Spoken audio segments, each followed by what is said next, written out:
Bismillahirrahmanirrahim. Alhamdulillahirabbil alamin. Wassalatu wassalamu ala asyrafil anbiya'i wal mursalin wa ala alihi wa ashabihi wa azwajihi wa dzurriyyatihi ajma'in. Wa ba'd.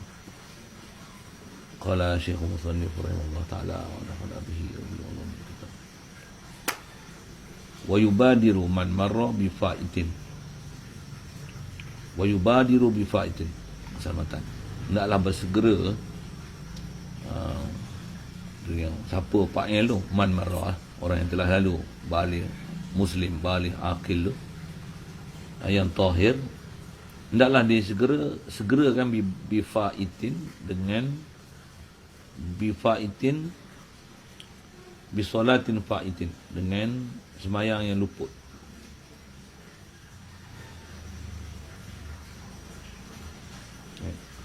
Ataupun bi fa'itin bi qada'il fa'iz, sah bacalah dengan qada, kan, mana sembahyang yang fa'id. Istilah fa'iz ni sembahyang yang al-kharij an awqatiha, sembahyang yang keluar daripada waktu-waktu dia.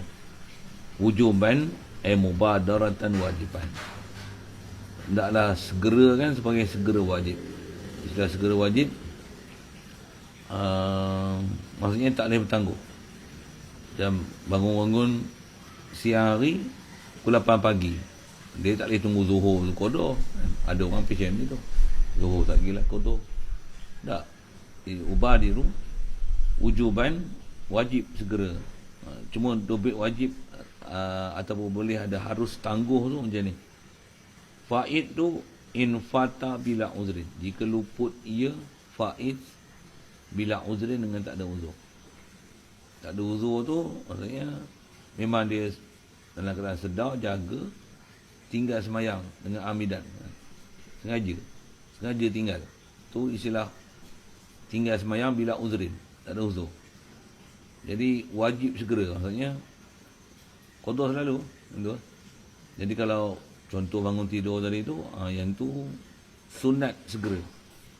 Qada kena qada, wajib qada, tapi dia tak wujuban, maksudnya tak mubadaratan wajiban. Maksudnya dia qada bila-bila dia senang qada lah, tapi kena qada, tapi tak wajib segera, pasal dia terluput semayang tu dalam keadaan tak sedar. Ruah Fatihah tu disebut macam ni, laisa naumu tafritun, laisa naumu tafritan. Tidur ni bukan salah. Innamat tafritu man taraka salah. Salah ni, cuai ni orang tinggal sembahyang. Tinggal salah. Tidur dengan sebab tidur tu tak sedar, bangun sembahyang ambil waktu dah. Itu tak salah. Tapi qada tu tak qada lah. Nak menunjukkan istilah fa'id tak fa'id, yang mana wujuban tak wujuban tu. Jadi kalau kata dah tertidur, tak sembahyang, bangun, taklah berdosa tidur tu. Jika tidur tu pun bukan tidur bila dah masuk waktu baru tidur, macam tu lah bahasa dia minta takrif dia, kan. Yang tu bila dah bangun, qada tu pun tak wajib segera, tapi qada tetap kena qada, pasal tak berdosa dengan sebab tertidur tu tak sedar tu. Tapi kalau dengan keadaan sedar, jaga, sengaja tinggal solat, hak tu salah, hak tu wajib segera. Jadi segera tu macam mana? Fayalzamuhu fadzalika musawwarun, demikian itu fa tu untuk taswir masalah mubadarah wujuban tu. Fayalzamuhu alqada'u fawran, maka lazim akan dia fa man marra ni qada'u, oleh qada fawran, segera. Terima kasih, segera, wajib segera. Segera macam mana? Tak boleh buat apa urusan lain, melainkan keutamaan pada yang fa'id dulu. Qala Syekhuna Ahmad Ibn Hajar, ni janji dia lah, kalau disebut Ahmad Ibn Hajar ni, siapa mutaakhirin yang terdapat disebut, yang dia mengaji sebut bagi syekh dia rahimahullah ta'ala, dia kata waladhi yazharu annahu, dia kata qaul yang zahir, annahu, bahasanya dalam sya'an yalzamuhu, lazim akan dia, akan man marra ni sarfu jami'i zamanihi lil qada, ma ada ma yahtaju li sarfihi fi ma la budda lahu minhu. Lazim akan dia sarfu jami'i zamani, sarfu tasarruf, gunakan jami'i zamani, semua masa-masa dia, man marrah ni, semua masa lapang yang ada pada dia, lil qada, untuk qada. Bab ni kalau cerita ke orang awam, saya pernah orang tanya pun ada. Kadang-kadang kita ceramah pun kita sebut bab masalah qada ni, ada orang tak suka kita cakap macam ni. Padahal ulama jumhur semua macam ni ya. Maka saya ingat saya ada ijma' tentang wajib qada macam ni. Wahabi ya, yang kata tak wajib qada, taubat tu orang tak lampun semua. Wahabi penin gitu kan. Bila kata wajib gunakan semua masa yang ada untuk qada, ma ada ma yahtaju li sarfihi fi ma la budda lahu minhu. Ma ada yang mana barang yang melain ia ma yahtaju akan barang, maksudnya zaman yang yahtaju berhajat ia man marra tadi, fi ma la budda lahu minhu, pada barang yang tidak dapat tidak lahu man marra tadi, minhu daripada ma disebut. Baca domain-domain kita macam tu lah kan. Apa maksudnya tu? Maksudnya dia kena gunakan masa yang ada ni untuk qada sampai habis. Melainkan yang dia tak guna untuk qada, apa yang istilahnya ma la budda lahu minhu. Dah qada ngantuk. Kena tidur. Qada lapar. Kena makan dulu. Tapi makan relax pula. Ada pasal qada sakit perut, terberak pula. Enggak buang. Habis cuci sejak ambil wudu apa? Qada. Saya wajib. Lah tu wajib segera. Ya, semua orang kes yang tinggal semayang dulu, ini perbuatan dia buat. Bukan kokoh dululah, satu semayang, qada sekali, esok sekali pula. Sikit-sikit lah. Kaedah yang disebut lama tak ada sikit-sikit. Bukan kita punya perkataan ni, tak ada sikit-sikit. Pasal apa? Pasal hutang memang wajib bayar. Pula tu boleh bayar. Dan bayar dia bukan dengan duit, bayar dia dengan tenaga kau tu. Guna untuk qada. Satu ulama sebut kata wajib gunakan zaman untuk qada tu, melainkan ma la budda minhu. Wa innahu yahrumu alaihi tatawwu. Yang ni yang keluar perkataan Datuk Guru kita sebut haram buat benda sunat ni. Dah haramlah alaihi ala man marra tadi. Ada orang yang telah lalu yang ada yang faid solat dia, haram atas dia tatawwu, haram oleh tatawwu. Maksudnya solat tatawwu ni, apa-apa nama tatawwu, umum tatawwu, sulang sembahyang sunat. Benda sunat jadi haram dengan sebab ada wajib yang dia kena laksana, yang dia duk tinggal. Pula tu wajib pula dia tinggal dengan sengaja. Yang berdosa yang tinggal bila udrin, haram buat benda sunat. Selalu orang tinggalkan tekat tu ya. Jadi dia pun pergi semayang, tak semayang. Qabliyah tak semayang, ba'diyah tak semayang. Siapa? Aku tak boleh semayang sunat. Siapa? Banyak qada, tapi tak qada. Yang tu yang pahaman yang dipening sikit lah. Memang betul lah dia tak semayang sunat tu. Jadi semayang duha apa-apa siapa tak semayang duha. Contoh lah, aku banyak kena qada, aku haram lah semayang sunat. Kalau haram semayang sunat, Tuhan makan nasi, apa hukum? Wajib? Sunat? Tak ada lah sampai tahap wajib tu. Tak makan tak ada lah, tak mati. Tak ada lah mati sana. Betul? Boleh tak makan? Kalau benda sunat pun dah haram, benda harus, bapak haram lah. Benda makruh, saya sambil tu saya rokok boleh. Atas kata rokok tu makruh, macam mana? Tu tak wan haram. Okey lah, saya punya bahasa gitu lah. Yang tu yang selalunya tak dipanjangkan untuk orang faham. Orang memang benda disebut tu betul. Kalau ada siapa yang buat benda, ada ada sembahyang qada, haram buat sembahyang sunat. Dia faham sembahyang sunat aja, bukan sembahyang sunat je, apa-apa nama tatawwu. Jadi bila tatawwu tu haram, baring haram, duduk haram, diri haram, selagi tak selesai qada haram. Dan selalunya orang tanya beginilah tu, kalau main tarawih, sayang kata dia tak boleh tarawih. Besar fadilat tu kata dia. Macam mana sambil buat qada kat tarawih juga macam mana boleh tak? Qobliyah mak dia buat juga, sayang juga kata dia nak tinggal. Untuk qada juga. Macam tu ke? Tak. Pasal dak tu betulkan pahaman macam ni. Dia duk faham qada tu tak ada pahala. Dia duk faham macam tu kan. Yang tu pun kena bagi ayat tu lagi betul sikit. Pasal kita sebut qada.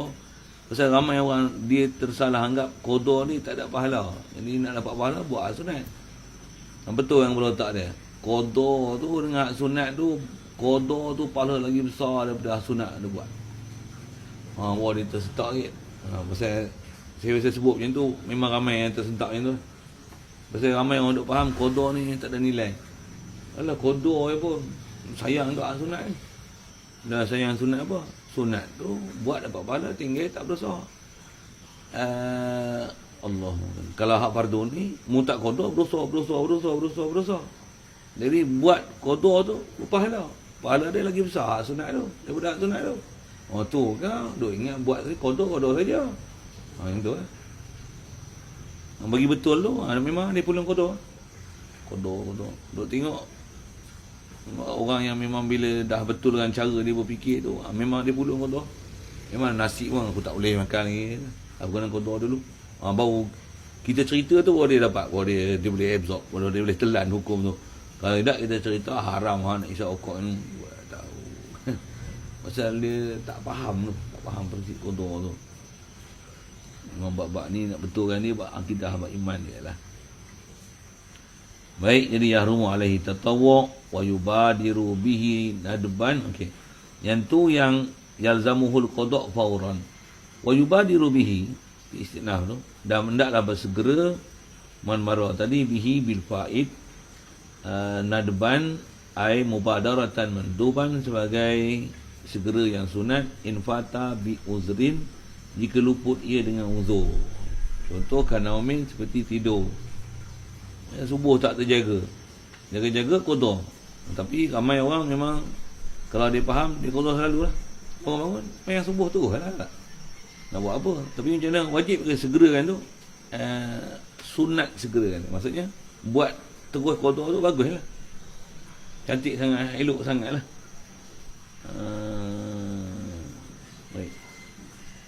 Cuma dobit tidur ni yang dia sunat segera ni, tidur yang lam yata'addi bihi, yang tak melampau, tak muta'addi seseorang. Man marah tadi bihi bin naum. Dobit muta'addi tu, kalau subuh misalnya, jangan orang azan dia sedar dah, tidur sikit lagi. Tidur pukul 8 pagi baru jaga. Jadi dia dah jaga dalam waktu. Lepas tu kebarangkalian nak bangun tu, ada orang kejut ke apa, tak ada. Tidur sampai habis waktu baru jaga. Itu namanya naum muta'addid. Itu tidur yang melampau, dosa tidur. Pasal dah dalam waktu tidur, untuk tak bangun nak boleh sembahyang dalam waktu, berdosa, wajib segera qada. Itu wajib segera qada. Jadi tidur yang tak melampau macam mana? Memang daripada malam tidur, lepas tu jaga pukul 10, pukul 8 pagi baru jaga. Waktu subuh tu tak ada jaga apa-apa langsung. Yang tu naumun bila tak ada. Macam kita bangun sahur lah. Contoh bangun sahur, makan sahur. Dah makan ni selalu dia ngantuk sikit. Lepas tu sebelum subuh lena pukul 10 orang bangun. Tu lam ni tak ada. Walaupun orang kata alah tidur buat apa, tunggulah sekejap. Berdosa tidur tadi pasal sagi subuh tak main dalam waktu. Dobit dia kau mula tidur tu bila? Kalau tidur sebelum masuk waktu, tak adalah berdosa. Pasal tu istilah naum muta'addin tak muta'addin, dobit situ lah. Adakah kita dah jaga dalam waktu tersebut? Dobit tu. Jadi kalau orang yang tidur dengan orang yang ada benda faid yang bi uzrin ni, dengan ada uzur, contoh sini naum, tak wajib segerakan qada, bahkan harus untuk ditakhir. Wa nisyanin, dan juga seperti lupa. Kazalik demikian juga.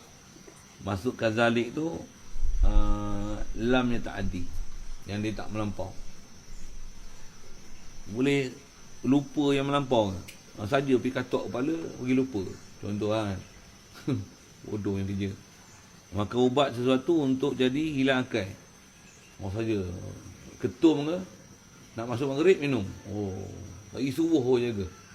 Bagi hilang akal. Nisian, rumah alaih, pingsan, mabuk. Memang masa-masa tu kalau ikut tak ada taklih lah pasal hukum tak ada akal. Tapi sengaja buat benda-benda yang tu jadi hukum muta'adin untuk jadi lupa, jadi mabuk, jadi hilang akal. Yang tu nama dia muta'adin, tu wajib qada segera. Termasuk dalam tu juga naum, nisian, perempuan istihadah. Kes tu lah. Satu haid 7 hari. Betul ni keluar sampai 15 hari. Hari ke-16 pun keluar istihadah. Hari ke-16 kena mandi, tu sipi asal. Betul darah pula tali tamyiz. Jadi haid dia ambil pada adat. Jadi ada 8 hari kena qada. Tu dia faid bila uzrin dengan tak ada uzur. Misalnya tak ada uzur, dia nak tahu darah dia berhenti tak berhenti macam mana. Jadi tak dapat tidak, dia terpaksa kena tinggal semayang. Dia tinggal semayang tu ada uzur yang menyebabkan dia boleh tinggal semayang pasal istilah dia ada manik kan. Ada darah tu ada lagi. Darah pula tak pasti nak nama haid, ada haid. CP dia ada dan paling maksimal 15. Ada kaedah nak tunggu apa semua tu. Yang tu dia tak wajib qada segera. Tapi qada kena qada. Kalau tak pernah qada langsung, kena berlaku 5-6 kali. Kalau sekali-sekali tu 10 hari, kali je lah. Jenuh juga tu. Jenuh juga. Sebab qada ni memang kalau orang kita kaedah qada ni, dobit dia janganlah ajar biar berlambat-lambat orang nak qada. Dia akan menjadi malas. Orang perempuan kadang bulan puasa dia tak boleh puasa penuh pasal ada je haid. Contoh setelah itu. Bukan lama pun 7 hari Bila nak qada? Nak tunggu Ramadan nak mari sekali tu lagi tu. Baru qada. Hari yang panggil tu. You pun last minute 7 hari betul-betul. Ujung tu baru qada. Kena puasa dah raya, nak puasa tu tak jadi puasa Syakban 30, dah kurang 1 hari. Kena bayar fidyah pula. Ada yang memang passion macam tu. Ada yang passion macam tu. Yang tu pun kalau ada anak adik-beradik tu sadu ajar. Cari waktu cuti sekolah. Cari lah maksudnya. Sekolah letih. Dia memang ada orang macam tu, ada passion macam tu. Ni nak ajar je mana? Puasa dam tu, tu yang satu orang tanya, puasa dam ni boleh ke niat qada sekali sembahyang sunat puasa dam? Kaedah kita boleh. Tak masalah. Nak cerita istiadah tu lah. Wa yusannu tartibuhu. Dan disunatkan tartibkan dia faid. Tartibkan dia sunat. Istilah tuhu tu dhamir faid. Jadi tartib je na. Fayaqdil subha qabla zuhri. Jadi kena qada ia man marah tadi akan subuh qabla zuhri sebelum zuhur. Jadi ikut tertib lah sembahyang tinggal. Dan kaedah qada ni dia bukan tinggalkan yang sejenis dulu, lepas tu sejenis lain pula. Tak bukan itu. Dobit bagi hilang, bagi habiskan kaedah qada ni di atas kata ada tertib. Yang tu sepatutnya utamakan dia mesti qada mengikut selesaikan hari yang sepatutnya dia kena qada, bukan selesaikan sembahyang yang dia kena qada. Katalah misalnya subuh dia memang tak sembahyang, asar memang dia tak sembahyang. Jadi dia qada subuh dulu, subuh. Nak bagi habis subuh dulu. Kata dia subuh dengan asar, subuh tinggal sembahyang subuh, dosa besar lagi. Katalah dia kata gitu kan. Jadi dia qada subuh dulu. Asar dia tak qada. Bukan macam tu kaedah dia. Kalau memang dia dalam masa dia tinggal subuh dengan tinggal asar tu satu waktu, satu zaman, kaedah dia qada subuh, qada asar, qada subuh, qada asar, qada subuh, qada asar. Jadi setiap dia qada subuh dan asar tu, hari yang dia tinggal solat tu akan tak ada. Tapi kalau dia qada subuh je, kalau katalah 10 tahun tu, subuh dah habis dah. Tapi hukum masih tinggal sembahyang setiap hari. 10 tahun. Pasal asar tak qada hari. Dia punya kaedah kotor bukan ikut jenis semayang subuh-subuh je. Pasal keutamaan lebih besar tak. Kaedah dia selesaikan ikut hari. Satu ada tertib tu. Ada tertib tu. Kalau katalah satu zaman tu dia memang bangkit subuh malas. Bila dia kerja baru dia semayang subuh. Waktu tu bila dah kerja pula asar balik lewat sampai tak dan nak semayang, maghrib dia dah semayang. Asar tak dan nak semayang, katalah gitu. Jadi yang tu dia memang kena kotor subuh dulu. Pasal tertibnya subuh dulu, subuh. Jadi hari lain semua dia semayang tu subuh dia tak semayang. Subuh. Kadar yang dia dah habiskan subuh tu asar pula. Bukan subuh pun subuh, asar pun asar. Sedangkan yang mula-mula yang dia kena kotor tu subuh dulu. Dia ada sunat tertib dia. Walaupun sunat tertib memang kaedah dia sebut lama. Kaedah nak kotor ni dia kena hilangkan mengikut kaedah hari, bukan kaedah waktu. Itu kot nak sebut bahasa dia. Kalau saya ngaji ada setengah guru sebut contoh kata dia macam kalau kita ni ada hutang banyak dengan orang, yang ni pun bayar hutang, yang ni pun bayar hutang, yang ni pun bayar hutang. Kaedah bayar hutang ni biar selesaikan seorang-seorang. Yang ni dia habis tu. Jadi hilang satu angka orang yang hutang kita kena bayar. Kalau bayar, yang ni bayar hutang. Hutang pun kaedah dia yang hutang dah memang sampai kena bayar, tempoh dah kena bayar lah. Kalau bayar ni semua duk hutang lagi. 10 tahun pun duk bayar hutang. Hutang tak habis lagi, masih hutang ramai ni. Tapi kalau kita selesaikan yang ni bagi selesai tu. Kalau ada 10 orang dah tinggal 9. Yang ni selesai tinggal 8. Kan orang punya hutang tu angka dia akan berkurangan nisbah siapa tuan hutang tu dia akan berkurangan. Kalau kita hanya kurangkan angka, tapi orang yang berhutang tu ramai. Itu pun nak sebut bandingkan masalah hutang. Tapi macam mana pun kalau hutang ni boleh kata hutang ni memang setiap bulan memang kena bayar setiap bulan lah. Sikitlah itu. Yang tu pun kalau tak faham tanya lain. Pasal kita duk cerita tu masalah nak selesaikan ikut hari, saya nak sebut itu.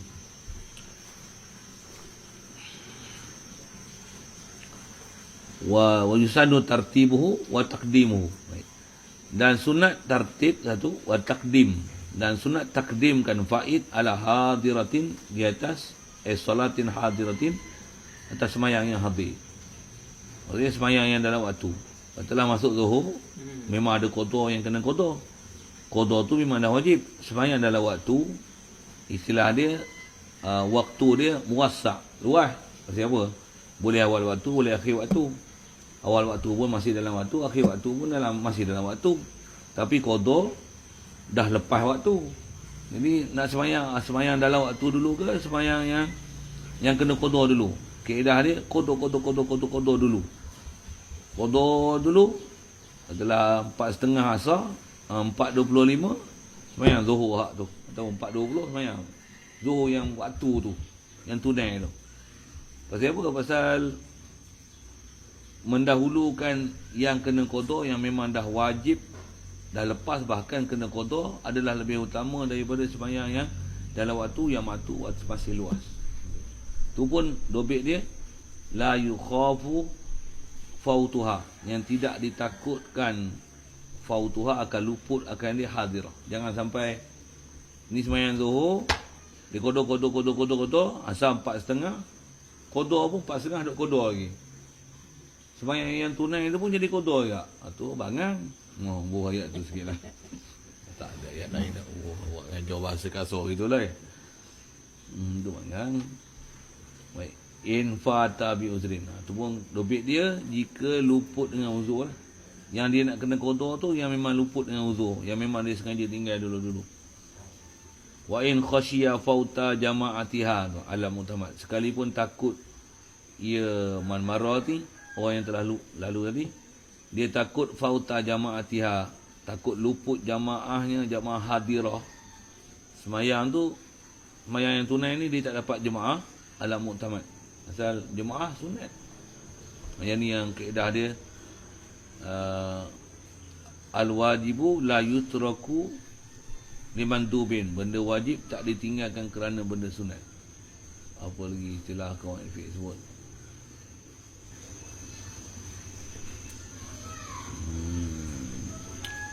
Luput lah.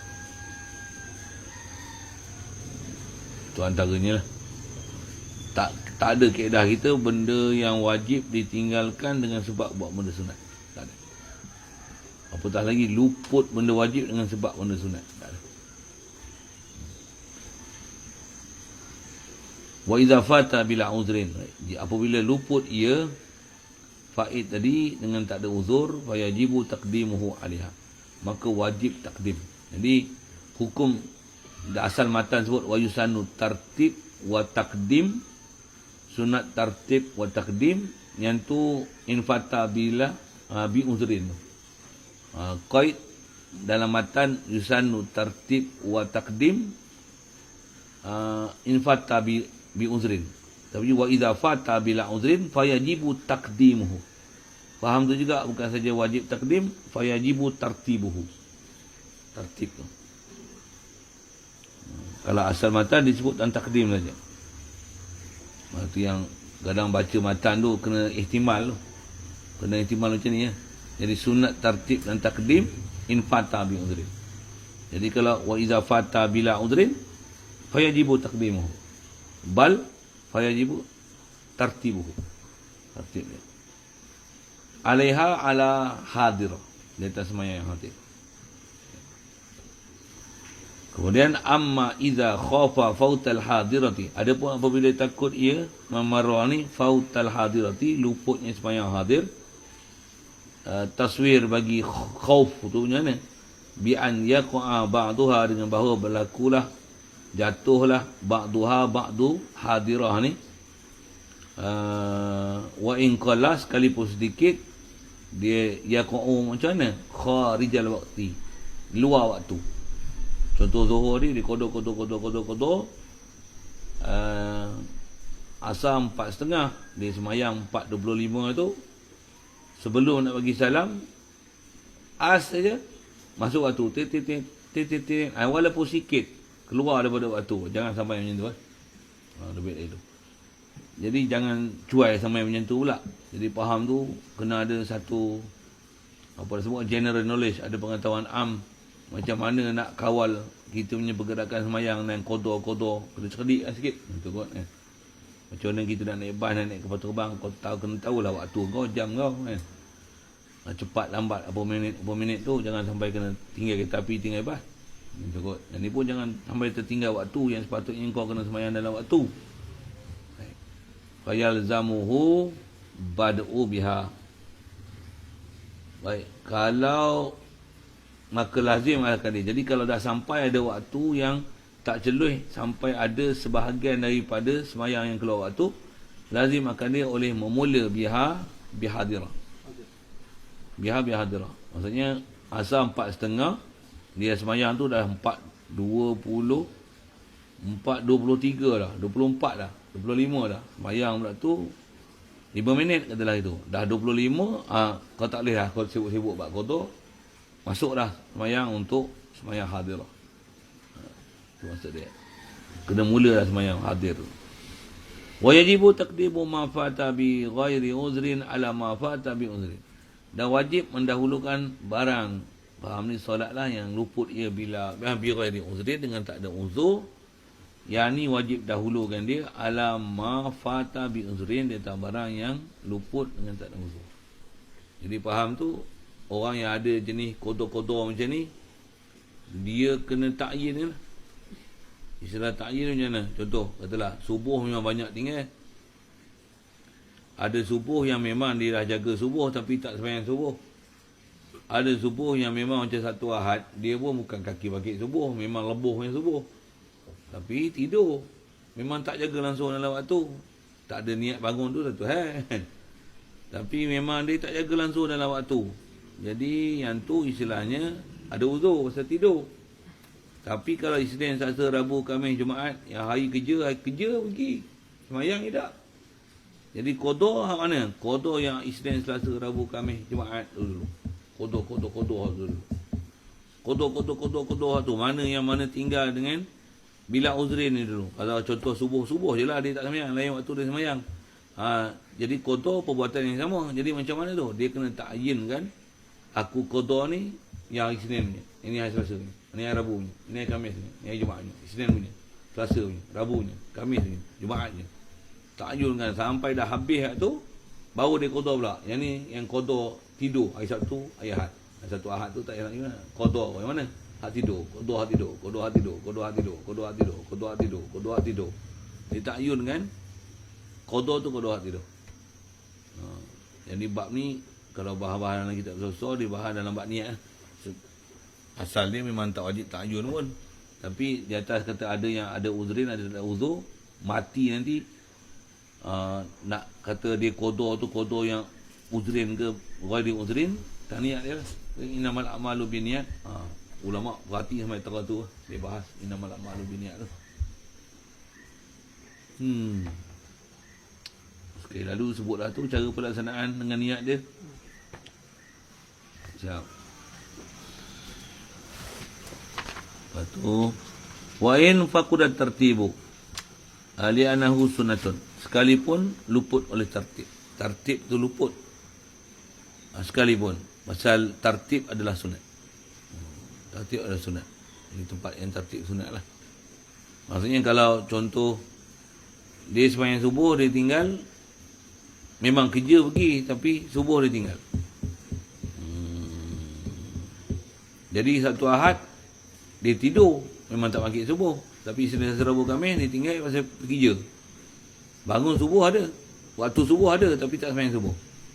Dah masa yang sama ada sembahyang asar yang dia tinggal. Contoh lah. Jadi sembahyang asar dia tinggal tu memang bukan tidur, memang tinggal. Jadi yang dia kena qada, segerakan takdimkan yang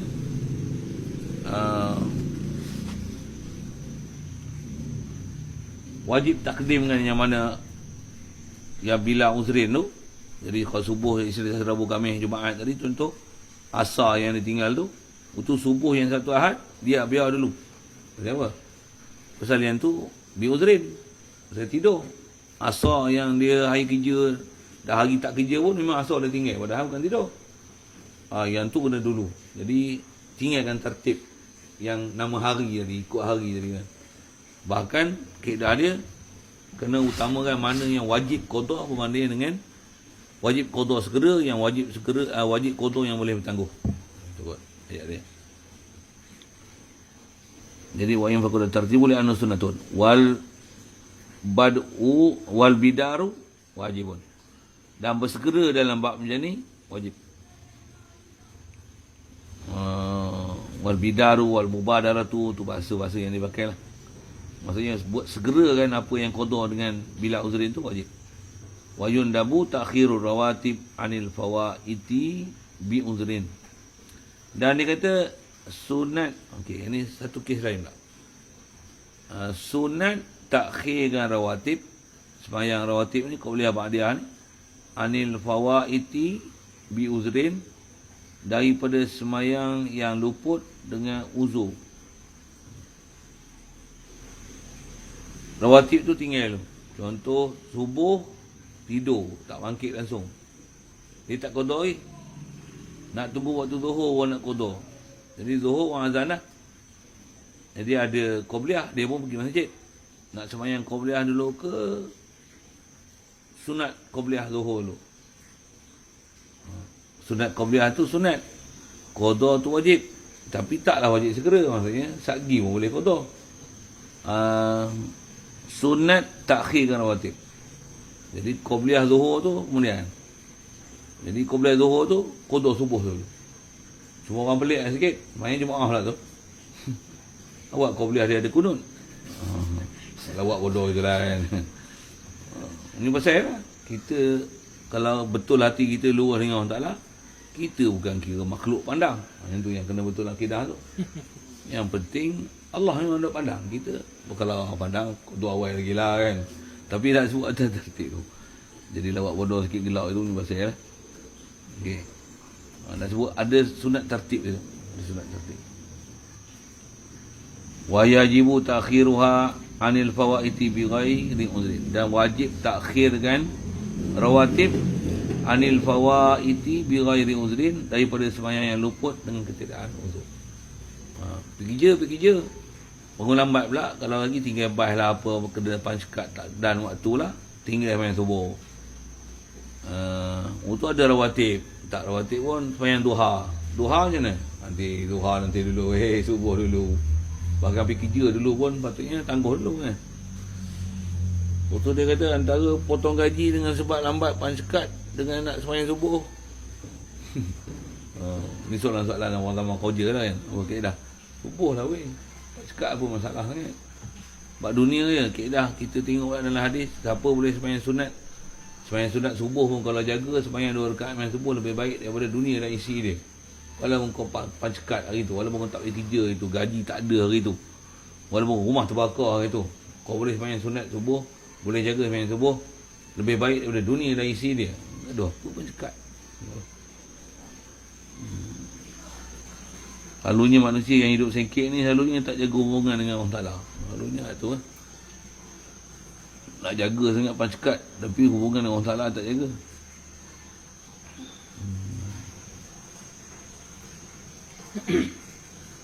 Baik, tambihun hadza kalamun unabihu liman ghafala man mata wa alaihi salatu fardin.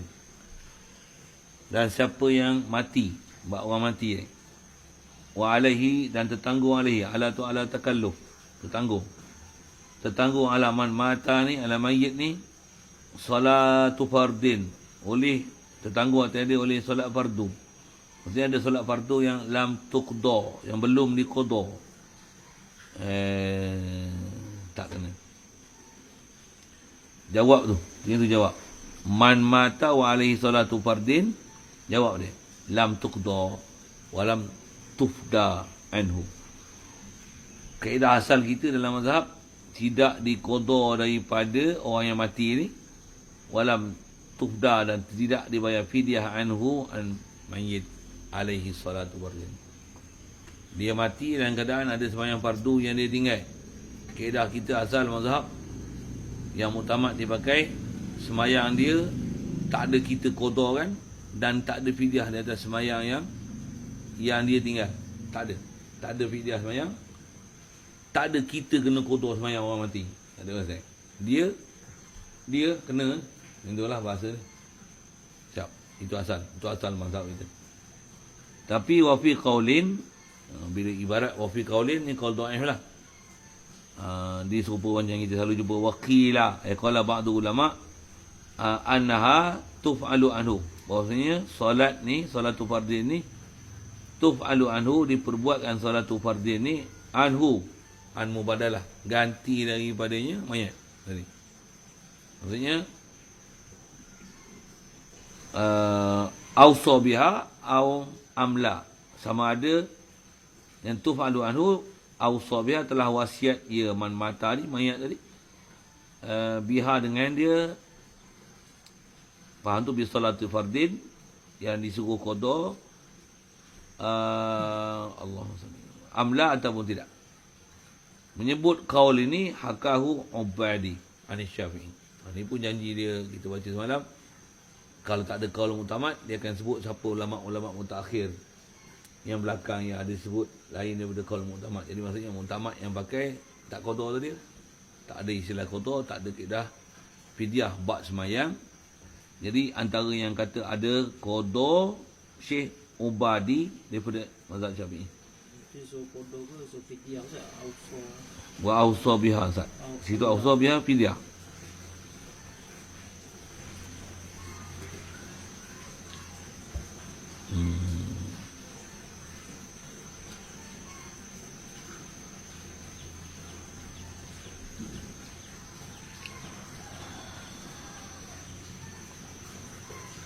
Umum solah je lah. Pasal kaedah kita memang tak qada solat.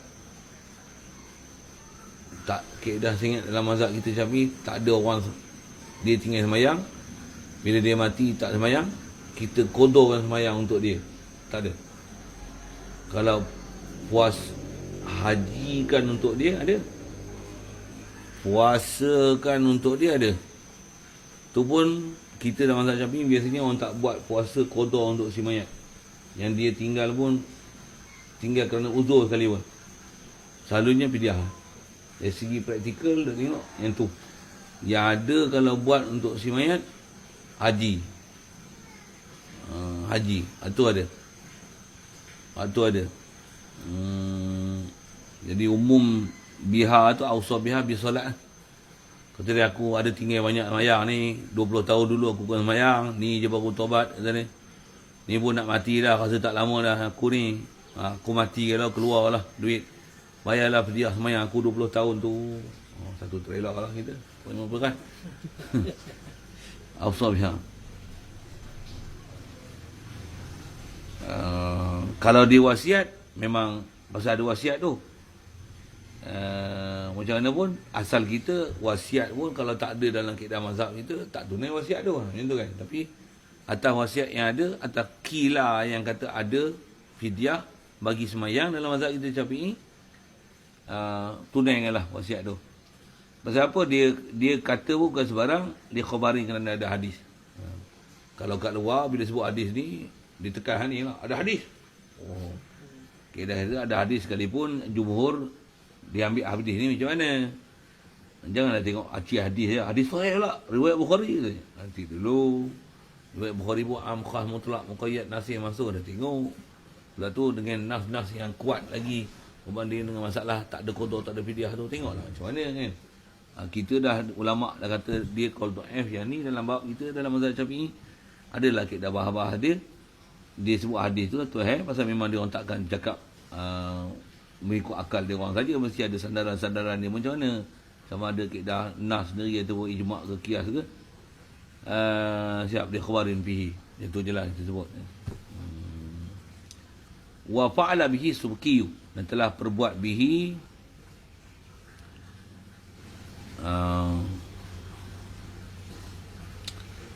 bima ja'a fil hadis bil khabar tu, ataupun dengan dia, dengan apa yang datang dalam hadis yang kata fidak tu, bayar fidyah tu. Wa fa'ala bihi, domer yang boleh juga situ, wa alaihi lam tuqta. Faham tu? Al-mazkur minal qada' wal fidyah. Wa fa'ala bihi al-mazkur minal qada' wal fidyah. As-Subki. Fa'ala siapa? Syekh Subki. Dia buat an ba'di aqaribihi, daripada sebahagian kaum kerabat dia. Jadi memang nama Syekh Subki ni yang ghalib disebut lah kalau dalam bab fidyah. Jadi kita duk buat fidyah semayang apa ni, orang duk bagi beras apa, buat fidyah atas pendapat Imam As-Subki. Subki ni Taqiyuddin As-Subki lah. Cuma kita lah pula Subki tak kenal. Fatih pun tak kenal. Mengenai Subki macam mana? Macam mana pun atas nama dia sebut, ni lah kita. Kalau dalam mazhab Hanafi, dia memang yang tu usul kawaid mazhab dia. Cuma kalau ikut kaedah mazhab Hanafi, kalau kita nak buat fidyah, dia bukan 1 hari 5 waktu kalau jenis orang tak sembahyang langsung. Bahkan 1 hari 6 waktu. Pasal witir termasuk sembahyang wajib yang istilah dia kalau tinggal kena qada. Kita 5 je. Yang tu yang kalau kita nak bayar fidyah ikut kaedah Hanafi, 1 hari kena kali 6. Kalau kaedah mazhab Syafi'i 1 hari kena kali 5. Lepas tu kita punya 1 hari 1 cupak.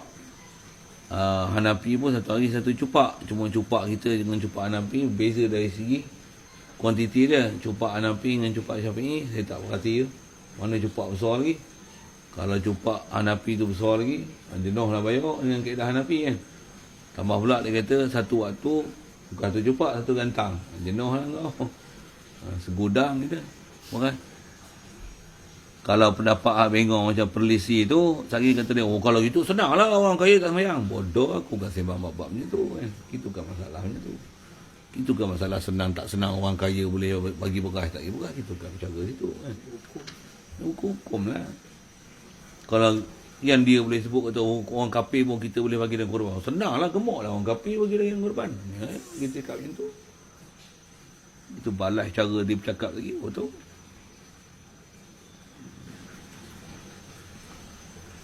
Tak boleh saya sebut macam tu. Saya geram ni syarah dia orang tu lagi. Lama dah tak ajar sebut-sebut dia orang ni. Nak mula perangai boleh. Baca kitab ni lah. Dulu kalau ngajar ni, balun. Budak-budak pondok yang kedai anak ni perangai kalau geng-geng dulu. Ustaz Mat Balung Wahabi kan. Terterap tu dia orang nak kata. Apa ni?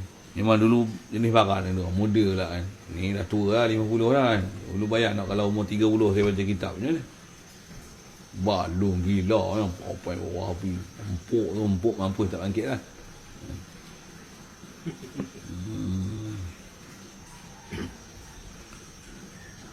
Baik, saya tu. Cuma macam mana pelaksanaan nak buat fidyah tu, kena reti lah pula. Dah hebah, nak terima hebah. Tu kena ngaji bab hebah. Ngaji bab hebah pula kan. Waktu bila orang bagi duit kita ni, kena faham pula bab wakil tak wakil. Pasal duit tu kan duit kita, duit dia. Kita beli ni, kita jadi orang terima wakil untuk beli beras untuk si mati. Kalau memang bagi dengan bilangan angka di satu semayang, satu cupak aja, beli je, bagi agih je lah. Tapi ini nak tolak-tolak ni pasal apa? Pasal iktibar. Ataupun memang dia punya semayang banyak, ataupun kita andaikan dia tak semayang, kita tolong kira. Tu nak tolak-tolak, tak tolak-tolak pula. Kena faham mana jadi milik orang, mana jadi milik kita. Siapa boleh terima milik pula. Untuk kita ni, aku hebah jadikan beras ni, fidyah semayang. Aku hebahkan dengan sedekah. Yang kita boleh buat itu untuk dia tu dikira satu bilangan. Mestilah dia tu fakir miskin. Kalau orang kaya tak boleh. Nak kena-kena pula fakir miskin macam mana. Siapa yang kaya, siapa yang fakir miskin. Maksudnya ni kait ilmu tu kan? Maksudnya kalau hanya faham dari satu sudut nak bayar fidyah, tapi dalam bab masalah wakalah pun tak faham, nanti tak selesai juga kita punya ibadat. Usah semua tu ibadat belaka. Sah tak sah wakil duit yang kita beli, milik tak milik, macam mana kaedah nak pergi milik, kaedah kobat serah tangan tak serah tangan macam mana. Waktu beras ni akhir sabunya lagi, kita bagi beras kat dia, dia pun tolak. Waktu selamba je kita ambil beras tu, kita bagi lagi. Padahal beras tu lah kat tangan dia. Maksudnya dia punya. Kat orang tu, kita selamba je ambil beras macam milik kita. Sepatutnya dah milik kita, kita bagi ni last. Aku hebahkan tu. Habis lah angka tu kan. Kita tak boleh pandai-pandai. Beras ni ambil sekambit. Bukan kita punya. Kita tak ada lagi arahan. Pasal beras tu dia punya. Nak kalau macam mana? Kau hebah balik angka dah habis dah. Ni beras ni hang punya. Macam mana beras ni? Saya bagi balik lah ke ustaz. Kau nak bagi ke? Bagi. Bagi beras ni saya bagilah ke ustaz. Saya terima. Ni beras aku lah ni. Balik lah. Kasih lah. Tolong selesaikan untuk mayat. Boleh halau? Boleh? Tolong buat kebajikan untuk si mayat. Tapi selalunya tak adalah buat kerja gitu. Beras ni ambil sekampit. Yang ni bagi kat orang. Yang ni buat masak. Yang ni buat kat store. Kau dah dapat tu. Punya pasal kau nak jual ke? Nak pergi makan bubuk ke? Makan kambing ke? Cuba sini kau lah. Bagi pastikan ilmu pemilikan tu faham. Kena ngaji suku pula lah bab tu. Itu yang ngaji bab ni dah selesai ke tak yang ngaji bab lain? Rasa macam faham. Semak-semak lagi takut tak faham. Waktu dah faham satu, nak praktik itu macam mana kan?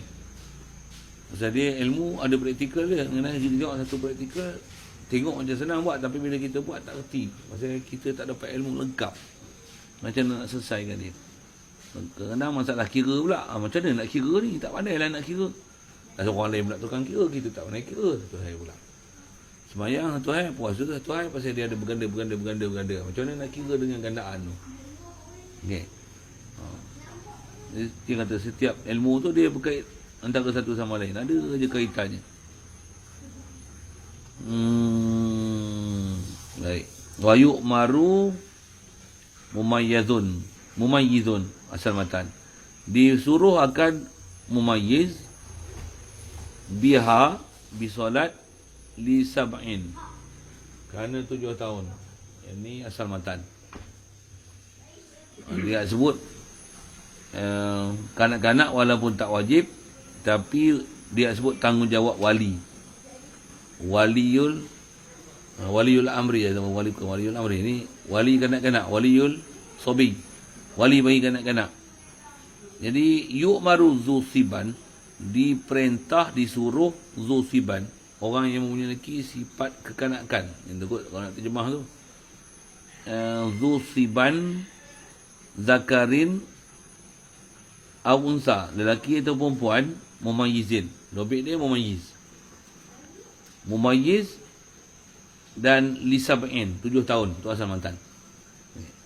Baik, syarah mumayyiz macam mana? Mumayyiz ni bi ansara ya'kulu wa yashrabu wa yastanji wahdahu. Nak kenal dia boleh memayis tak memayis, dia boleh makan, minum dan beristinja sendiri. Bila makan minum ni, contoh makan nak kata dia memayis macam mana? Kita bagi ikan dekat dia, dia boleh tahu mana tulang, mana isi yang patutnya kena makan. Atau bagi makan ikan sebarau ke dia pun. Ikan sebarau, benda tu. Ikan ada tulang dia pun. Dia tahu nak makan apa. Jangan dia main cubit, dia makan telan semua. Itu tak memayis lagi. Itu masalah makan, minum. Dia boleh faham air panas, air sejuk, air sedap tak sedap kat mana. Yang tu kot saya lalu. Dan istinja maksudnya, dia boleh kencing, dia boleh basuh. Dan dia tahu apa nak basuh, air apa nak guna basuh. Dan dia tahu kesalahan dia bila dia tak basuh. Tak basuh ni pada dia salah. Tu memayis lah tu. Kalau dia kencing tak basuh selamba je, buat yang tahu je. Kita marah dia, buat yang tahu je. Pasal apa kencing tak basuh? Macam ngambil ni. Bahasa mengambil ni. Bek. Tak ada akal tu. Maksudnya tak memayis lagi lah. Kalau dia kencing, mana boleh tak basuh? Najis ni. Tu dia kan. Tu istilah memayis lah. Nak makan kena basuh tangan, tak basuh tangan kata, kotor. Nak basuh tangan. Dia tak payah basuh lah. Nanti berlumuh lah kata. Ni memayis lah. Yang tu yang dia pandai makan. Semua berkaitan buat makan lah. Pilih mana boleh makan, tak boleh makan. Milih lah makan. Ni sedap, ni tak sedap. Tahu pula yang ni bahaya, tak bahaya. Yang ni pedas, tak pedas. Tu tamyiz lah. Itulah tamyiz lah. Jadi kalau lagi cerdik, selalu tak kencing berak lah. Dia tahu ni najis, tak najis. Tambah pula kita kata basuh kaki kat bawah ni. Nak keluar bila air kena basuh kaki macam ni. Air kena ambil dalam kolah. Air kecil jangan bagi masuk dalam ni. Cebok yang letak kat bawah, cebok letak kat atas. Ni kita ajar kat dia, tengok. Dia buat sendiri kalau okey. Bagi dia masuk bilik air, kecil tengok. Macam mana dia buat. Kalau dia buat betul macam mana kita ajar tu, tu istilah memayis dan sudah makan ajar. Makanya. Tapi kalau kita tak tengok, dia tak buat, itu kurang ajar. Saya punya lawak macam tu kan. Itu kurang ajar. Maksudnya tak boleh lepas kat dia ni, itu istinja. Dia berak-berak lagi. Kecing apa, keluar bilik air, selamba dia kes keluar. Basuh tak? Tak tahu. Tengok keringnya ni, tak tahu. Maksudnya tak tamyiz lagi, tak boleh bagi dia istinja sendiri. Tak boleh bagi dia kecing sendiri pasal dia tak pandai. Nisbah masuk bilik air, masuk tanah, dia kecing berak tu dia pandai. Tapi tak basuh, dia tak kerti. Dobit memayis, pandai basuh. Dan pandai basuh, macam orang dewasa kena pandai basuh. Istilah dia dah kenal. Kita ajarlah air kat dia. Mana air boleh, mana air tak boleh. Air, kalau apa, cebok, bukan, jangan celup tangan macam ni. Kena ajar. Anak-anak ajar. Itu kalau yang lelaki yang tak masuk jawi lagi macam mana? Ajar dia, nak kencing. Buka apa kulup dia tu. Supaya dia kencing lagi, basuh lagi, usih lagi pun untuk mudahkan dia masuk jawi apa nanti. Bila dia besar sikit, dia masuk jawi. Kalau tak biasa buka tu, nak kencing susah tu. Nak ajar lagi. Kalau mula-mula kecil-kecil, memang petua orang tua-tua, kalau budak-budak lelaki ni nak kencing macam mana? Pegang dia punya kulup. Pasal bila pressure ada, dia akan menolak kulup yang duduk melekat dengan kepala kemaluan dia tu, yang tak terbuka tu. Macam tu kan. Kalau tak nak sunat nanti dia kena loceng, sakit dia. Daripada kecil lagi nak kencing, tutup tu. Tak tambah kita dah ajar dia buka, nak kencing buka. Tarik. Kalau bahasa saya, anak-anak duk ajar, tarik siput. Dia faham lah, siput tu kan.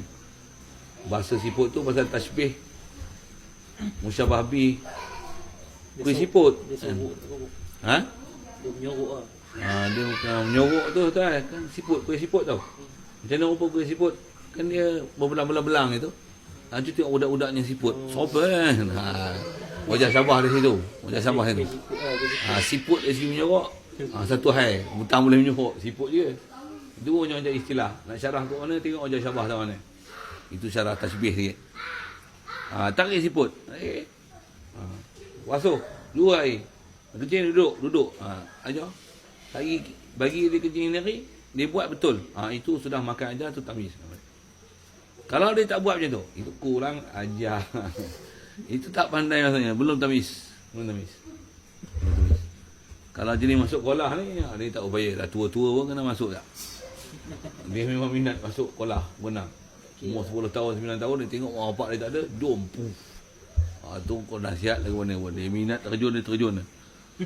Tu lain, itu bukan masalah tamyiz. Dobit tamyiz tu tak najis, tak najis. Kalau dia aci pergi main mana-mana dia nak terkencing, dia pergi kat tepi hutan, pum, dia sembuh buka pipe. Itu istilahnya tak makan ajar kan. Makan ajar. Ramai budak-budak macam tu duk tengok. Saya sebutnya dulu dengan sama budak-budak satu hal lah kan. Duk tengok budak kawan-kawan sekeliling, kita tak biasalah. Pergi pancut ikut hutan. Kalau tengok geng-geng lain, kawan-kawan lain selamba je. Nak terkencing tu, nak terkencing lah. Sekejap. Pergi tu, sembuh. Tak, memang mana ada basuh ke. Kita pasal diajar daripada kecil, tak akan kencing melainkan bila air. Tak pernah pancut tu. Saya tak pernah kecil-kecil pancut tu. Tak tahu, sedar saya ingat saya tak pernah kencing pancut tembak macam mana dia orang tembak. Tak pernah. Ni je yang kata hak jantan. Perempuan pun main-main nak terkencing lah. Kencing selamba lebih tu. Macam mana mak bapak dia ajar? Pelik. Dia pelik. Yang tu didikan. Yang tu yang bila kecil dah macam tu, dah tua macam tu. Lama je kencing. Masuk tandas, buka zip. Unjuk-unjuk sikit, parking. Walah gitu. Lagi ambil air semayang. Burung tak basuh. Tapi wuduk ambil semayang. Kadang yang ni benda saya tengok dalam mata kepala sendiri yang tengok. Kecil nampak berdiri. Untuk siput tak basuh. Lepas tu dia pakailah sependa apa seluar. Lagi nak semayang, dia tukar seluar. Tapi wuduk ambil. Tapi siput tak basuh. Seluar tukar. Kan gagal tu. Gagal tu. Macam hal. Ayah dulu kalau mengajar saya mengambil, saya cerita lah suasana yang saya pernah tengok. Memang benda tu kita tengok depan mata lah. Memang macam tu Ustaz. Kat luar tu. Bila orang tak faham, yalah pergi masjid pun. Yang memang orang jaga, memang pergi masjid ni memang orang jaga, tak apalah. Pergi masjid tu pun kadang semua geng-geng tu juga. Tapi itulah berapa orang yang mengaji yang faham nak dengar kita nak cakap apa tu. Kalau kat luar yang jenis tak pernah dapat didikan agama tu, pada dia macam tu biasalah. Relax lah guys. Relax punya. Ni guys lagi benda ni. Relax lah bro. Marah-marah buat apa? Dia kena basuh dengan IPD dia, calik itu dia. Kadang-kadang pun dia basuh bukan basuh ambil air tu bagi lalu kan istinja macam tu. Dia apa? Ambil air. Banda kecil tinggi Ustaz tu. Dia bukan ambil air basuh kemaluan je, bukan istinja. Dia Cari air. ambil air calit dekat kepala kemaluan. Calit, tepuk atau istinja kot dia. Bukan istinja apa? Dia tayamum tu. Tayamum. Tayamum pun dengan air. Dia apa? Dia tak faham apa yang patutnya nak basuh. Basuh pun, yang tu yang tak basuh. Basuh pun kita kecil-kecil memang basuh semualah. Fik, kalau ikut fik dia, yang basuh, apa dia yang kena basuh? Kepala tu kena basuh, bukan basuh semua. Yang ni yang bila tak faham juga bab ni, dia terlajak faham lah. Dari sudut dia basuh. Tapi dia faham tu basuh semua. Padahal, bila air sikit macam mana? Dia nak basuh macam mana? Bukan cukup air. Pasal dia faham basuh semua. Kalau ikut yang nak basuh, kepala tu je kena basuh. Dan kepala tu pun, kepala tu je kena basuh. Bukan kena basuh semua. Kepala je kena basuh. Itu yang urut. Kalau batu, itu yang ambil batu. Ya dulu. Kalau ada 3 ketua batu, 1, 2, 3. Yang ketiga tu tengok sekerat ada basah, sekerat tak ada basah. Ambil keempat dah tak ada basah. Maksudnya memang tak ada lagi kencing lekat tu. Ambil kali kelima kan dia. Tu dah dengan istinja dengan batu pula. Kita faham rupanya, nak basuh tu tempat keluar air saja basuh, bukan basuh semua. Faham betul-betul. Ngaji tu, faham. Apa yang nama istinja tak istinja, hak betul-betul kena istinja. Kalau tidak, memang kita rasa macam faham, tapi tak faham lagi. Memang kadang-kadang kecil-kecil pun kita nak ajar tu, dia tak apa nak faham betul. Apa kena basuh. Sikit je tu.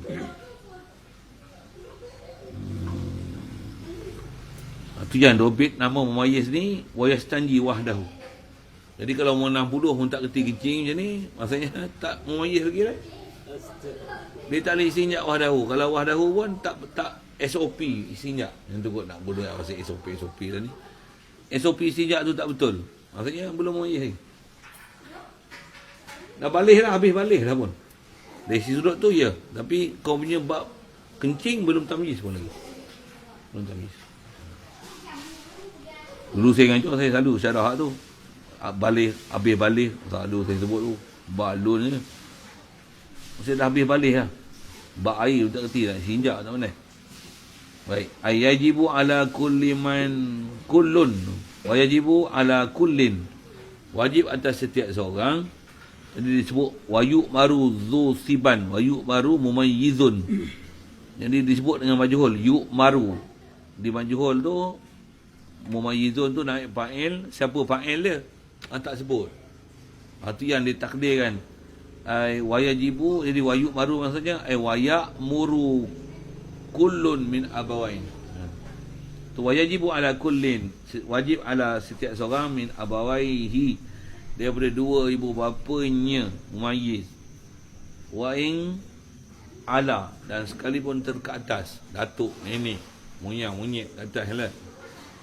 Summal wasi, kemudian semua summa tu dia nak menunjukkan tertib kaedah agama kita. Antara tanggungjawab dengan kanak-kanak ni mak bapak, lepas tu tok nenek, lepas tu atas. Kalau dia orang tu dah tak ada, bapak tak ada, antara kaedah kita wasiat. Kalau kita nak mati, isteri dah tak ada, kita pun yang jaga, anak pun kecil-kecil lagi, macam mana? Siapa yang kita nak wasiat suruh jaga anak kita? Dia ada tanggungjawab besar untuk menerima amanah wasiat, jaga siapa kanak-kanak yang di bawah urusan kita yang sepatutnya ada orang mengasuh dia. Jadi antara keutamaan tu siapa yang diwasiat kalau ikut tertib. Kalau tak ada, yang tu yang orang yang bertanggungjawab dalam masyarakat, dia kena ambil peranan buat madrasah apa untuk menempatkan pelajar-pelajar anak yatim apa seumpama ni, kanak-kanak yang tak ada orang nak ambil tanggungjawab, untuk mereka bertanggungjawab ambil alih tugasan tarbiyah kanak-kanak. Dia patutnya memang ada institusi macam tu. Di dalam masyarakat kita duduk tengok, mak bapak pun ada masalah. Nak ada institusi yang bertanggungjawab pula jaga anak yatim apa, itu pun masalah juga. Pasal pengajian asas tu tak dapat. Allah. Orang tengok tu memang kita tak boleh duduk diam lah. Banyak benda kita kena buat, nak susun gaji. Untuk pentadbiran urusan dengan masyarakat lah apa, Masya Allah. Banyak yang tugas kita. Kita nak susun ngajar pun jenuh juga. Ini tambah lepas Covid, yang nak main ngaji pula, bila nak mengaji apa, nak baca kitab apa nak baca, apa ilmu nak bagi menyebabkan dia pandai, jenuh juga nak menyusun. Itu yang kita nak susun, yang nak mengaji pula, nak bagi sedar dia apa dia kena mengaji, apa dia kena tahu, apa dia nak kena faham, takat mana yang dia kena dapat, yang tu pun satu hal. Banyak tanggungjawab. Baik, jadi asal disebut wa in ala sumal wasi. Siap. Kemudian seterusnya wa ala maliki raqiq. Dan seterusnya kata siapa yang memilih hamba. Kalau hamba, siapa malik dia. Jadi kalau raqiq tu kanak-kanak atau hal, kalau raqiq tu dewasa, malik tu lah kena tanggungjawab kepada raqiq dia. Misal raqiq ni nafkah dia kena bagi. Kalau kata hamba tu terah pun dia kena bayar, nafkah dia kena sara, ilmu pun dia kena ajar, Allah pun dia kena kenalkan. Yang tu. Tanggungjawab siapa tu? Malik raqiq. Kalau raqiqnya tu isteri sama lah, suami dia kena ajar isteri dia sampai pandai. Ni suami baca Quran tak pandai, macam mana dia nak ajar bini dia baca Quran? Suami nak ambil wuduk tak pandai, macam mana nak ajar isteri dia wuduk? Itu kot. Ni lagi isteri hafizah. Suami alik batal tak kena. Macam mana nak jadi imam? Jadi makmum boleh lah. Jadilah kau makmum, isteri kau imam. Bagus lah. Terbalik, hujan naik ke langit. Satu orang jantan sepatutnya semua kena hero. Tukang hero, masak hero, ilmu hero, nahu hero, semua hero. Pasal dia nak jadi ketua. Letak bagi Perdana Menteri pun dia boleh. Duduk Menteri Kesihatan dia boleh. Duduk Majlis Keselamatan Negara, MKN, pun boleh duduk. Pasal apa? Ilmu semua cukup kat dia. Ini duduk jadi bapuk. Apa pun tak boleh buat. Tak boleh. Saya punya bahasa itulah kan. Saya mengajar dulu murid saya macam tu lah. Saya dah lama tak sebut keluar-keluar itu. Esok dia keluar balik lah mengajar kat luar. Saya dulu mengajar je ni, baca kitab macam tu. Saya punya bahasa keluar. Orang dengar, ui, ustaz ni bahasa dia boleh tahan. Boleh tak ditahan geram, bubuh ya, bahasa bagi orang sedar sikit. Memang ada tok guru saya ngaji pun, ada tok guru bahasa dia lembut aja, ada tok guru bahasa kasar. Dulu dia ada didikan kan.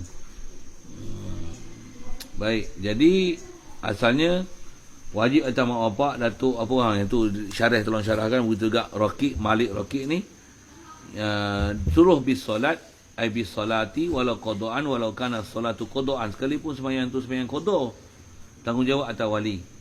Wa bi jami'i syurutiha, jadi suruh sembahyang ataupun qada sembahyang dan suruh dengan jami'i syurutiha. Wa yu'maru dzu siban mumayyizun tadi bi jami'i syurutiha, dengan sekalian syarat-syarat dia, tutup auratnya, wuduknya, basuh kencing dia, semua menghadap kiblat dia, tomak ninah dia. Jadi bukan kita suruh kanak-kanak yang kita nak ajar semayang ni, baik isteri ke anak buah jagaan kita ke siapa saja tu, atau hamba yang kita milik tadi, kita suruh semayang tu bukan aci nama semayang, tapi semayang yang menepati SOP semayang, kiblat dia, aurat dia. Selalu tengok kalau kanak-kanak perempuan suruh semayang, dia semayang tapi tak diajar apa rambut yang dia kena tutup. Kerana dia semayang pakai telekung, tapi rambut dia nampak. Jadi ajar semayang aja tapi tak ajar aurat. Patutnya ajarlah, cukup ni rambut jangan nampak. Mungkin peringkat mula-mula satu hal, tapi kalau dah 7 tahun tambah dah 10 tahun yang boleh sampai tahap pukul tu, sepatutnya semayang dia dah perfect lah. Kita dah ajar dia. Kalau peringkat 7, 8, 7 tu peringkat permulaan, mula-mula tu, lantak bilah macam tu sikit kan. Biar ni bila ni tegur dia betul satu-satu. Minggu pertama, minggu kedua, ketiga, sebulan dia semayang tu cantik lah semayang dia. Aurat dia, mana dia punya pergerakan, jangan gerak banyak, apalah, tak menyongeh lah apa, tak gelak. Semua tu macam mana orang dewasa sepatutnya semayang. Untuk bijami insyurut dia. Kalau sampai waktu semayang kita suruh dia semayang, dia tak tunaikan solat bijami insyurut dia, tak semayang tu satu hal. Tapi syurut tu tak cukup. Dia tengok dia ambil uduk tak sempurna, ataupun dia semayang, tu tanya ada abang dia ke adik dia, dia kata kakak tak ambil uduk. Kau tak ambil uduk semayang lain, pergi ambil uduk. Buat uduk. Dia semayang tu kaki dia terbuka ke apa ke, pakai singkat macam orang lelaki. Kakak semayang nampak kaki pak Umi. Kakak semayang nampak kaki. Macam mana? Kau semayang lain pakai telekong, pakai labuk, bagi nampak kaki. Sujud pun jangan bagi nampak kaki. Pasal kena tutup walaupun daripada arah bawah kalau kaki. Semayang ajak dia. Semayang elok. Semayang mesti bijami syurutiha ni. Itu ampas sejadah pula ikut dan. Dah maksudnya macam ni dia hantar bubuh kona kau ni. Kau semayang macam mana? Kau punya kiblat tak betul. Semayang lain betul kiblat. Tu bijami syurutiha. Semayang saya gelak-gelak lah, apa perakan banyak dok congeh dengan garu-garu. Kita habis semayang jangan garu. Garu macam ni kaedah dia, ajar dia, bagi SOP betul-betul.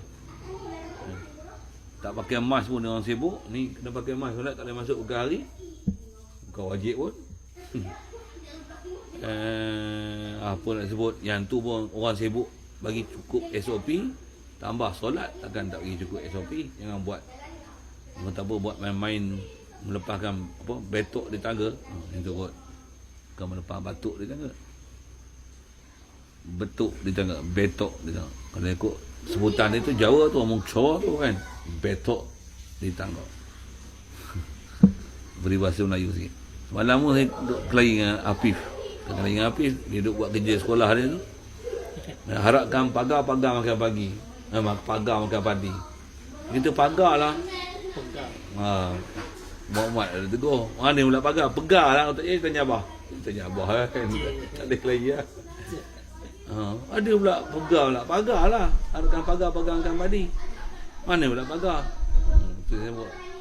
Pagar mana boleh makan padi. Pegar tu nama burung. Burung yang makan padi. Nak harapkan pegar makan padi. Maksudnya nak harapkan buaya makan orang. Nak bagi amanah suruh buaya jaga orang. Buaya telan orang. Itu nak harapkan pegar makan padi. Itu kan. Nak harapkan Mahdi gedik-gedik jadi Perdana Menteri. Itulah bahasa dia. Itulah pegar tu. Tak kena bagi serah kat Mahdi. Itulah pegar tu. Oh gitu kan. Itu melarat ke betuk tu, bukan batuk, bukan melepaskan batuk duduk kat atas tangga duduk batuk. Melepaskan batuk di tangga. Dulu dah faham je tu. Kita ngaji apa bahasa batuk guru aja. Punya bukan batuk, betok rupanya. Cebok yang buat dengan tempurung tu kan. Kan orang dulu rumah semua naik atas. Dalam tempayan tu ada tutup dia. Lagi letak balik tempat dia. Dah cedok-cedok basuh kaki, letak balik cebok tu dalam tempayan ataupun duduk atas tempat tudung tempayan tu. Janganlah cedok-cedok yang tu letak atas tangga. Tak kena. Tu istilah meletakkan betok di tangga tu. Jadi orang dulu dia punya peribahasa tu berdasarkan cara hidup dia orang ya. Kita melepaskan batuk di tangga. Duduk di tangga. Batuk kat tangga. Tak boleh batuk kat tangga lah. Melepaskan batuk di tangga. Bodohnya faham tu. Wahabi ni tu lah, dia baca kitab tak guru, baca salah. Mata-mata yang layak dengan orang salah. Tu salah faham tu, tak guru. Baca sendiri. Baca amin harus baca mat ataupun baca qasar. Memang dalam kitab sebut itu. Baca mat macam mana? Amin. Baca qasar macam mana? Amin. Tu mesti berhana baca kitab tak guru. Masuk qasar tu bukan amin tu. Qasar tu 2 harakat. Amin kurang-kurang 2. Tu isu baca kitab tak guru. Tu yang baca harap pagar-pagar gambar tadi.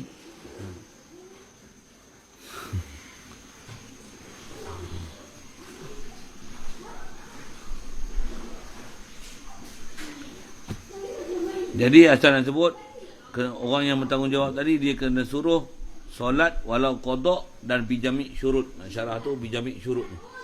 Semua syurut. Satu ngasuh kanak-kanak lagi susah. Pasal apa? Kena putih semua. Bacaan dia apa. Tengok dia sembahyang tak bergerak apa mulut dia pun. Suara pun tak ada. Sembahyang lain kenapa pula? Kau tak baca. Baca dalam hati. Tak baca lah tu namanya. Macam mana dia baca dalam hati? Dia baca mesti sampai dengar dengan telinga. Dah semayang tu. Yang lain. Semayang lagi, tak baca lagi. Baca. Mulut gerak, suara tak keluar. Songkong mesti keluarga, mesti ada dengar dengan telinga. Ni duduk tepi telinga hang pun tak dengar ni. Perasan tak dia bawah telinga kat mulut hang? Semayang tu saja kita duduk tak dengar. Dia semayang lah kan. Dia tak boleh nak buat apa lah pasal kita tak dengar. Tak dengar bunyi suara pun. Abang tak dengar pun duduk sebelah hang. Mayang lain.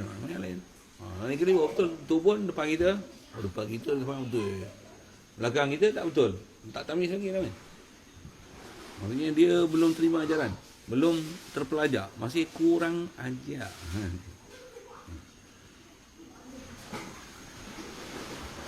Li sab'in. Jadi yuk maru macam ni. Bila? Sab'in 7 tahun. Jadi kalau 6 tahun 5 tahun dia nak semayang juga macam mana? Janganlah. Biar dia semayang. Dia nak semayang macam mana pun. Dia nak sujud panjang ke apa ke. Biar kan. Maksudnya apa? Dia ada semangat. Dia nak tiru. Bagus. Dia tiru benda baik. 7 tahun dah tak boleh macam tu. Ajar dia ikut tertib macam tu. Kalau dia dah pandai satu tu, macam mana pun dengan ajaran tu lagi sempurna. Pasal dia pandai tu pandai dengan dia tengok. Dia bukan pandai dengan kita ajar. Pandai dengan tengok dengan pandai ajar lain. Dia tengok, dia tiru, itu pandai dengan tiru. Dia pandai tiru lah. Tapi kadang-kadang dia tak tahu dia buat apa. Nanti kita cerita, ni berapa kali. Katalah misalnya, berjemaah ni, anak pasal ada anak umur 6 tahun kan. Memang dia nak semayang apa. Semayang dalam PKP ni, dia imam. Jadi imam ni biasa kadang-kadang duduk lalai tu. Tambah 5 rakaat. Pula tu dalam COVID tu, semua ada semayang subuh, kita buat kunut banyak waktu kan. Waktu kunut nazilah. Kat luar tu kan, orang tak buat. Tapi kita, anak kat rumah buat kunut nazilah. Lari tak buat lah pasal COVID tak ada dah. Tak ada dah bala tu sebenarnya. Ini kerajaannya bala kan. Suruh jarak lah pun ada lah. Ni nak korban pun punya lah. Susah isi borang. Aduh. Teruk. Nah, Jumaat dia suruh madrasah pun. Ni kalau ikut pondok saya buat Jumaat. Pondok buat Jumaat. Gila. Siapa? Sebut sotin. Dia marah kan keluar. Dia benar kan untuk buat Jumaat. Masjid tu boleh semayang dalam kawasan masjid. Luar tak boleh. Pula. Patutnya. Biarlah kat luar masjid boleh sembahyang, apa masalah Nak ngelak penularan dalam masjid lagi mudah menular COVID daripada di luar. Saya memang pihak tu lah. Nak cerita apa? Jadi bila dah sembahyang kat rumah tu, kena main lupa rakaat ni, kaedah imam ni naik dah rakaat kelima. Anak yang perempuan cik habis sembahyang, dia tegur, kenapa sembahyang 5? Maksudnya dia memang ajar lah. Memang kita ajar dah berapa rakaat kan. Jadi dia sedar, kenapa 5? Dia bertikai 5. Cerita dia, ni lupa, kaedah lupa macam ni. Ajar satu. Lagi ada sujud sawi. Kenapa ada sujud pula sebelum nak bagi salam? Kalau mak bapak bengong kalau dia nak menjawab ya. Memang kena jawab satu. Dia punya persoalan, punya pertikaian tu mesti kena jawab. Kenapa macam ni? Kenapa macam ni? Itu yang sembahyang jadi 5, yang sembahyang jadi Zuhur jadi 3 pun ada tak? Macam hikmah jadi kan. Tak semua ada hikmah lah ke? Saya kata dia, kenapa sembahyang 3? Kenapa sembahyang 3? Kadang nak refer dia. Betul tak apa sembahyang 4? Betul. Dah betul. Kadang berlaku macam ni pula. Tok Imam betul, makmum pula. Dia tegur, subhanallah. Makmum pula tegur. Macam keren. Untuk kita sembahyang, kita naik rupanya dia 3. Tapi dia rasa kita naik tu 5. Apa pula? Jadi dia tak naik lah. Abang bagi salam tadi, kata dia, ya abah tak silap, abah betul 4 ni. Tanya yang kecil tu, betul tak abah sembahyang 4? Betul? Abah dia, memang pelik kata dia, kenapa 3? Orang naik lah satu lagi. Ada bertikai abang lain. Yang lain. Kalau kita dah ajar dengan betul tu, walaupun sekecil tu, dia boleh bertikai orang lain. Pasal dia bukan tiru. Dia ada information kat dia. Sebenarnya itu apa yang tahu. Untuk sujud sawi. Sujud sawi tu apa dia? Kenapa kena sujud sawi? Kat sekolah tak belajar kan? Dia dengar. Dia tahu lah. Jadi sujud sawi lain kali, dia tak jadi pelik lah. Dia tak perak lah. Pasal dia ada informasi. Ada hikmah tak tu. Covid tu, dia tak mampu. Nak saja nak ajar sujud sawi. Besar-besar tu kan, kita pun tak tahu, tak sangka dia boleh telat benda tu. Dia boleh telat. Dia yang tanya banyak. Kenapa ni? Tanya banyak, tanya mak dia. Ni kenapa Umi macam ni? Kenapa macam ni Umi? Kenapa macam ni? Mula-mula buat sembahyang ada kunut nazilah tu. Kenapa sembahyang subuh ada kunut? Abah lupa lah sembahyang subuh. Soalan dia tu. Mak dia cerita. Ni kunut nazilah nama dia. Abah lupa. Bukan abah sembahyang subuh. Sembahyang subuh takkan 4 rakaat. Itu kenapa ada kunut? Sembahyang subuh yang ada kunut. Ni kenapa Zuhur ada kunut? Asar ada kunut? Mula-mula Zuhur ada kunut tu dia pelik lah. Kenapa Zuhur ada kunut? Dia tak ada kunut. Mula tu kunut kenapa bukan rakaat kedua? Kenapa rakaat 4? Dah kunut ni rakaat terakhir. Yang fardu duduklah. Cerita kat dia. Macam mana? Boleh kan? Orang?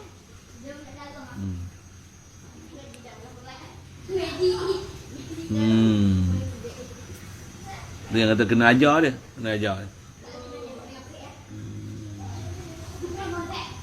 Jadi maksud li sab'in lam dengan mana ba'di ai ba'da sab'in. Ni kita terjemah bagi 7 tahun. Terjemah tak? Maksud lam tu ba'da. Minasinin. 7 ni pun 7 Qamariah bukan Syamsiah.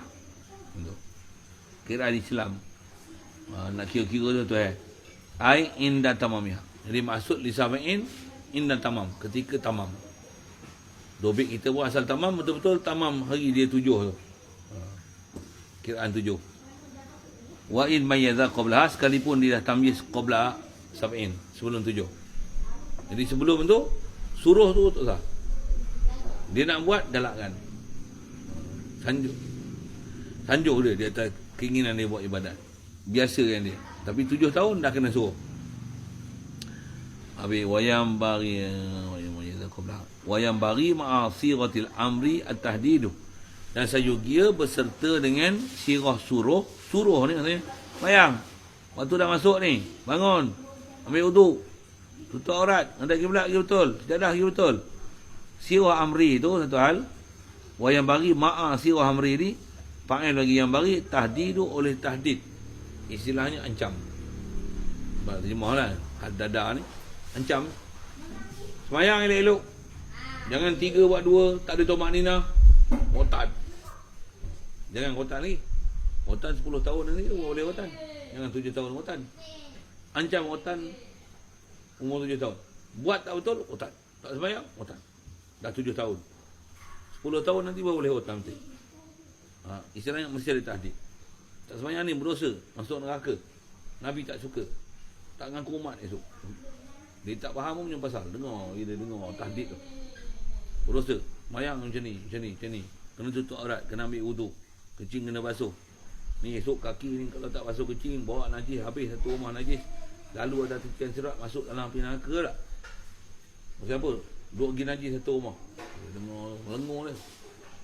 Cerita lah tu. Benda-benda tu tahdid. Bagi dia tahu ni najis. Najis kotor. Tambah pula dia pakai pampers apa, dia celup tahi, calik ke orang. Tu memang kena ajar. Jangan pukul dia tak pandai. Bagi tahu dia, pagi dia sampai dia jijik najis tu. Jangan tak tahu kan. Saya sebut. Anak pun baru 9. Kalau kita ajar dia macam orang ni. Bila kita ajar jijik dia nanti, pampers dia pun dia jijik. Dia kecil pampers. Dia buka. Kita ajar dia gulung buat burger kan. Saya panggil gulung buat burger. Dia takkan lempak itu aja. Ajarlah dia yang pakai najis tu. Gulung bubuh lagam tu. Dia buka tu. Dia nak pegang pun. Pasal kita dah ajar. Benda tu najis. Dia pegang hak tepi pun baca dia dah jijik gila. Padahal dia yang pakai, dia yang kencing tu. Kena ajar satu benda lain pula. Macam mana supaya dia walaupun najis, dia yang kencing. Dia boleh gulung tu dengan dia tak rasa jijik untuk menguruskan kencing dia tu. Tu yang pula. Dia akan sampai peringkatnya tu. Dulu tak ada anak-anak lah. Mehak ni.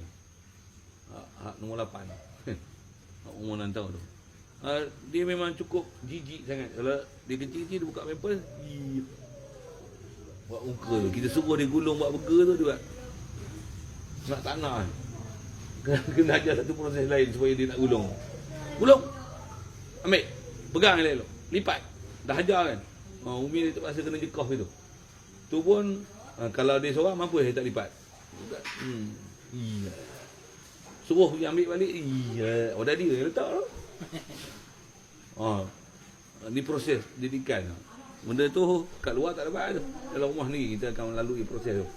Menunjukkan ada bila kita dah ajar dia jijik sampai tahap tu pula. Gimana dia faham najis?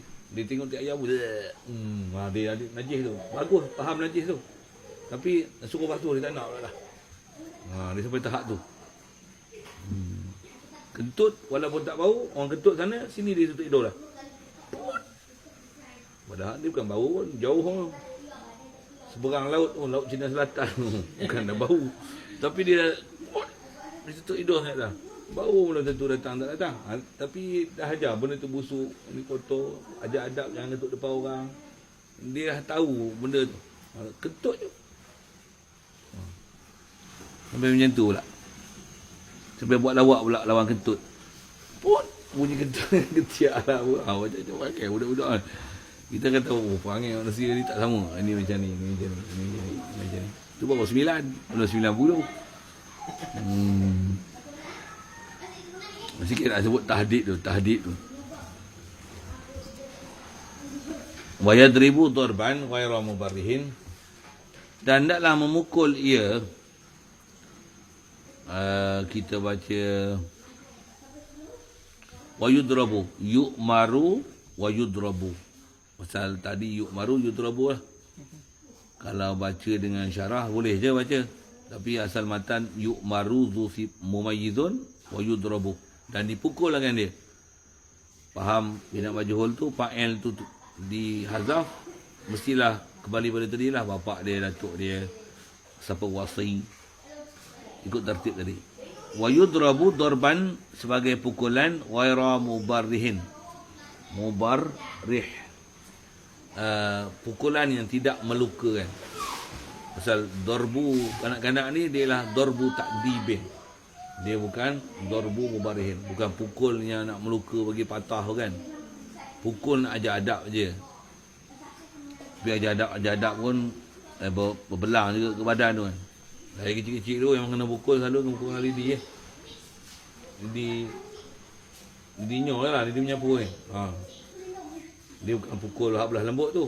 Mak pegang belah lembut, pukul belah hak yang duduk kat pelepah nyor. Jalo nah. Siapa yang kena pukul tu lagi tunjuk lah adik-adik masing-masing kan. Kami masa tu 4 beradik. Tunjuk tu. Ni jalur ni, balik-balik. Tangan, kaki. Yang mana hak nakil-nakil tu semua kena pukul, tunjuk. Kalau abah pukul, abah dari tali pinggang. Takut. Kalau abah pukul. Terkencing-kencing, boleh pukul. Arwah ayah saya. Takut. Dia jekah pun saya terkencing. Selalu terkencing kena jekah dengan ayah saya. Kena kencing tu. Dia balik kerja ke budak-budak ke apa-apa. Siapa dia awak ni? Dia jekah saya terkencing. Kalau tu turun kat anak dia garang. Yang panggil. Dia letih-letih. Mai buat perangai. Jekah. Dia dari warhin. Wujuban. Jadi pukul wujuban darban wajiban. Pukul wajib. Wajib pukul. Alaiha ala tarkiha. Jadi ala tu ala limatruk. Alaiha ala tarkiha, dia tak tinggalkan dia solat. Walau qadaan, walau kanati salatu qadaan, sekalipun sembahyang tu qada sekalipun. Yang qada, yang dia tak qada. Misalnya umur 7 tahun, 8 tahun, hari Sabtu tak sekolah, tak bangkit kat subuh. Kejut pun tak mau bangkit. Tak bangkit. Pukul 8 dia bangun. Kena qada tak? Kena sembahyang tak? Qada kan? Bukan. Dia tak sedar nak buat macam ni. Tapi bangun, ambil wuduk, cuci badan, sembahyang subuh dulu, qada. Sekali pun.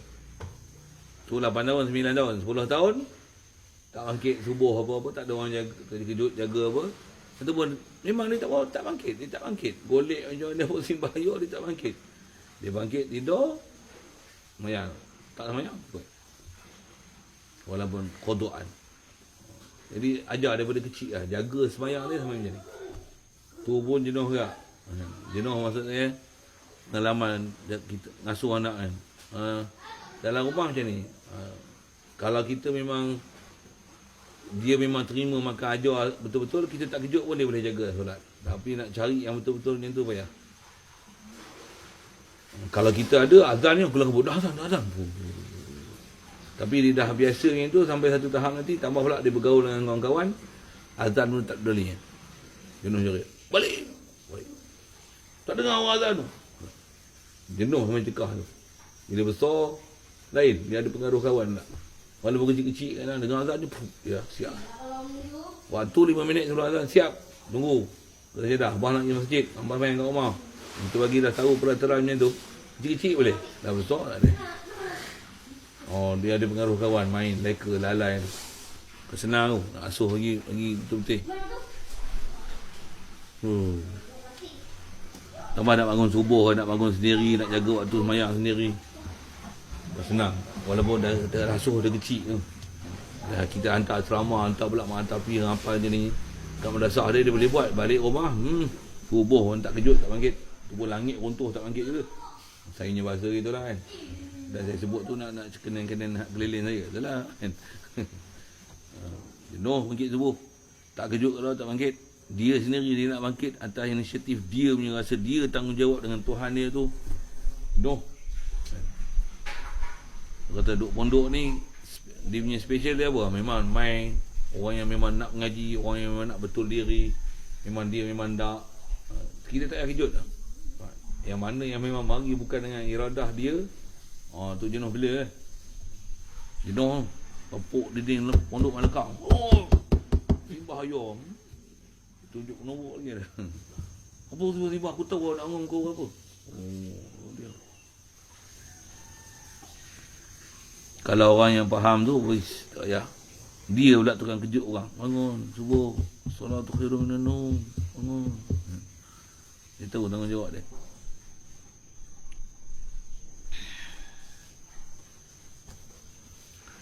Jadi wadribu 'alaiha wa yudribu 'alaiha ala tarikiha walau qada'an walau tarka syartin, ataupun tinggalkan syarat min syurutiha.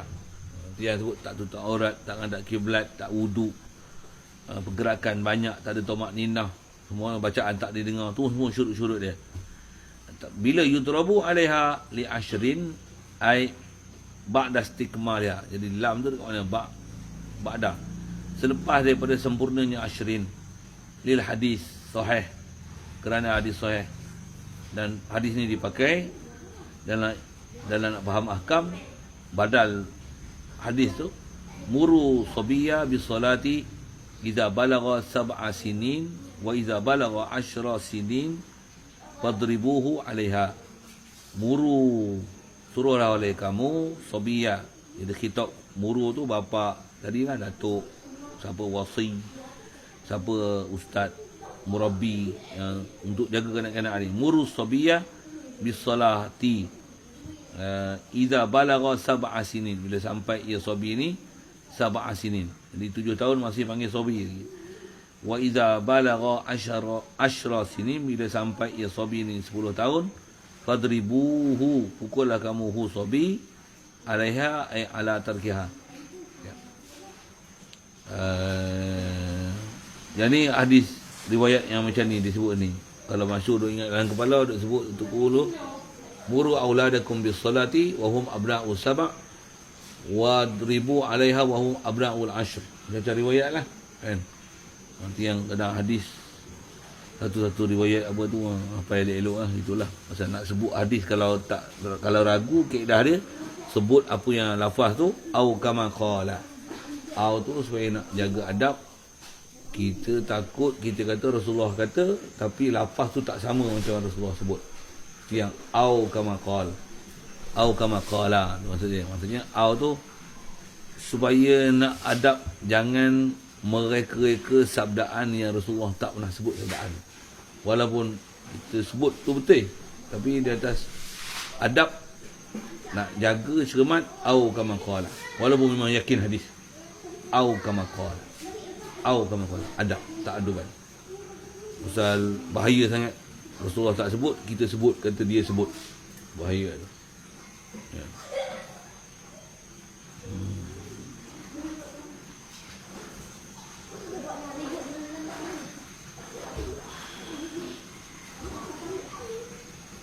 Itu bab solat. Kasaumin ataqahu. Dulu. Ada soal. Orang yang tinggal sakit, yang dibius pingsan, tinggal sembahyang, lepas tu kena potong. Sama macam tidur. Dia hilang akal ke? Hilang akal just tidur. Terus tidur. Dia hilang akal yang tak kena taklif, gila. Gila pun waktu jamak. Dua-dua tu tak sedar. Tak ada taklif. Sebelum zuhur gila, sedar maghrib. Zuhur asal. Kalau zuhur gila, dia siuman asar kena sembahyang, zuhur kena kotor. Kena kita itu. Bius dia hukum pingsan seminggu, sedar kena sembahyang. Tapi uzrin tak wajib segera kotor lah. Jadi terus tu bawa pada mati apa satu hal. Tapi nak kotor macam jadi macam Ashabul Kahfi 300 tahun tidur, lepas tu jaga macam mana? Kaedah asal kita wajib kotor 300 tahun solat. Kenapa? Tidur bukan silat. Laisan naumu tafritun. An-naum laysa bi tafrit. Naum bukan salah. Tapi nama tafrit tu liman taraka solah tu. Jadi bila bangun kena kotor lah. Tak ada nak kotor, mati pula. Dobit dia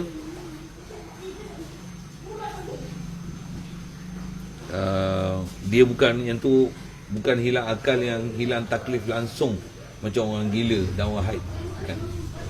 Dia hilang akal dari segi masa hilang akal tu tak ada taklif, tapi bila sedar wajib apa sepatutnya dia kena buat. Bius, pingsan, hukum tu lah.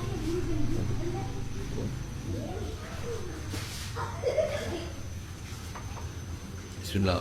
Allahumma nawwir qulubana min nurika kama nawwarta al-ardha min syamsika wa lana wa lana rahmatika ya arhamar rahimin wa rizqna wa nabiyyin wa hifdzal mursalin wa ilhamal malaikati wa qurbil muslimin tasliman.